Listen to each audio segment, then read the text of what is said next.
নমস্কার বন্ধুরা, আজকে পড়ছি লীলা মজুমদারের পাকদণ্ডী বইটির দ্বিতীয় পর্বের ৭৩তম অংশ।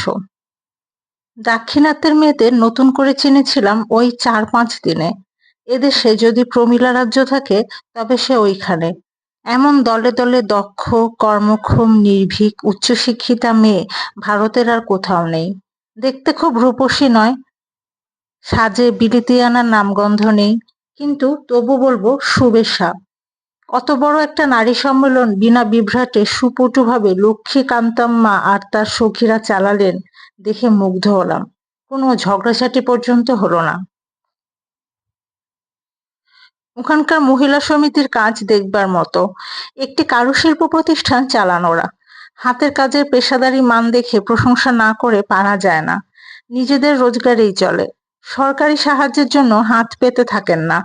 তাছাড়া একটি অনাথাশ্রমও দেখলাম।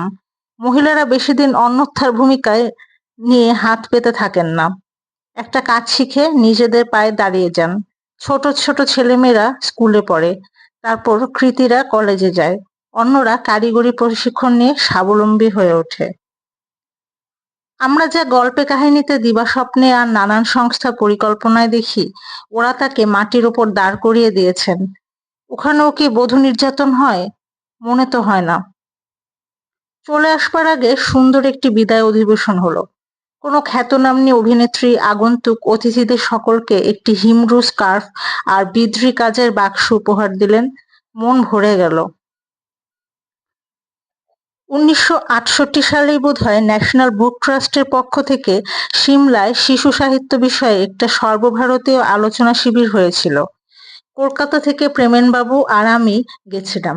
মহাশ্বেতাকেও ওরা আমন্ত্রণ করেছিলেন, কিন্তু সে মানালি বেড়াতে গিয়ে কোনো ভূস্বর্গে কাঁধে নিদারুণ ব্যথা আর মনে আশাভঙ্গ নিয়ে পড়ে থাকলো। আলোচনায় যোগ দিতে পারল না। এবার সরকারি ব্যবস্থা হলেও খুব ভালো হয়েছিল। সারা ভারত জুড়ে ওরা প্রত্যেক রাজ্য থেকে ৩-৪ জন অভিজ্ঞ শিশু সাহিত্যিক জড়ো করেছিলেন। সেই বিচিত্র জনসমাগমের মধ্যে ক্রমে একটা পরিচ্ছন্ন নিয়মানুবর্তিতা ধরা পড়ল। তার একমাত্র কারণ, সকলেই যথার্থ শিশু সাহিত্যের নানান ক্ষেত্রকে জীবনের কাজ বলে বেছে নিয়েছিলেন, এবং তার চেয়েও বড় কথা, শিশু সাহিত্যকে ভালোবাসেন। মেল হবার জন্য এর চেয়ে বেশি কিছুর প্রয়োজন থাকে না। সম্পাদিকা মোহিনী রাওয়ের সঙ্গে সেই প্রথম আলাপ এবং ব্যক্তিগত বন্ধুত্বের সূত্রপাত। বেতারের ডুগাল সাহেব ওই সংস্থার অধ্যক্ষ ছিলেন। চমৎকার লোক এরা, সাহিত্য ভালোবাসেন, লেখেন। এইসব জায়গায় ভারী উপভোগ্য একটা আবহাওয়া তৈরি হয়। তার ফলে ছোট ছোট অসুবিধাগুলো গায়ে লাগে না। যেখানে আমাদের বাসস্থান হয়েছিল, সেখানে নাকি একসময় হিমাচল প্রদেশের শাসনকর্তাদের অনুচররা থাকত। লম্বা ৩ তলা বাড়ি, পিঠটা তার পাহাড়ের গা ঘেঁষে। দুপাশে অন্য ঘর থাকাতে সেদিকও বন্ধ, খালি সামনের দিকটা খোলা। ডবল দরজা, তার দুপাশে জানলা, উপরে স্কাইলাইট। ওই দিকটা বোধহয় দক্ষিণ, তবে আমার দিকভ্রম হয়ে থাকতে পারে। ২ জন করে এক এক ঘরে থাকার ব্যবস্থা। আমার সঙ্গে বেতারকর্মী শ্রীমতী লীলাবতী ভাগবত ছিলেন। তিনি বোধহয় উত্তরপ্রদেশীয়, তবে পুনেতে বাড়ি-টাড়ি আছে। মনে হয় বম্বে হলো কর্মস্থল। সঙ্গে গরম স্কার্ফ আর একটা পাতলা কম্বল ছাড়া কিছু আনেননি। বললেন, পুনে নাকি সিমলার চেয়েও ঠান্ডা। ঠান্ডাকে ওরা ভয় পান না। আমাদের বাংলা রুটির মতো চ্যাপ্টা এবং গরম আমাদের কথা আলাদা। কিছুতেই মানলেন না যে সিমলা পুনের চেয়ে উঁচু এবং ঠান্ডা।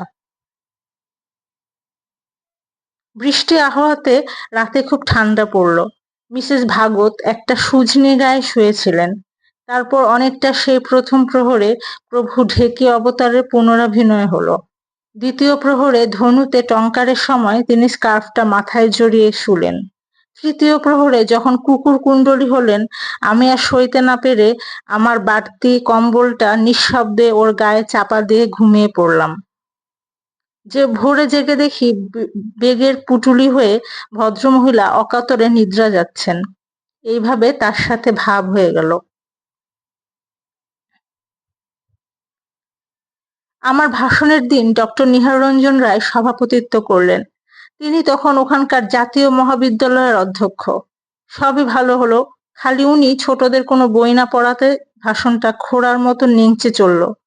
তারপর যখন সেই মামুলি কথাটা বললেন যে আগে ভারতে ভালো ভালো ছোটদের বই লেখা হতো, তখন আমি কিছু বলবার আগেই লখনৌ থেকে আগত উর্দু লেখিকা বেগম ওয়াজির না কি যেন উৎকৃষ্ট যুক্তি ও উদাহরণ দিয়ে বেচারাকে এমন করে মাটিতে বিছিয়ে দিলেন যে বাকি সময়টা ভালো ভালো কথা ছাড়া নিহারদার মুখ দিয়ে আর কিছু বেরোলো না। পরে প্রেমেনবাবুকে আর আমাকে তাঁর জিপে করে নিজের চমৎকার বাংলোতে নিয়ে গেলেন। সেখানকার গোছলখানার কমরটা রাজসিংহাসনের চেয়ে কোনো অংশে হীন নয় দেখে আমরা দুজন দেহাতীত হাঁ। তবে তারপরে ওদের হোস্টেলে সকলের সঙ্গে যে মধ্যাহ্নভোজ খাওয়ালেন সেটা নিতান্ত দ্বিতীয় শ্রেণীর। ওই খাবারই সকলে খেতেন। নিহারদার একটা আর কোনোখানে উপহার দিলাম। একদিন সেটার প্রথম অধ্যায় ইংরেজি করে শুনিয়েছিলাম। অনেকে বলেছিলেন ওটা অনুবাদ করে ফেলুন। সে আজও হয়নি।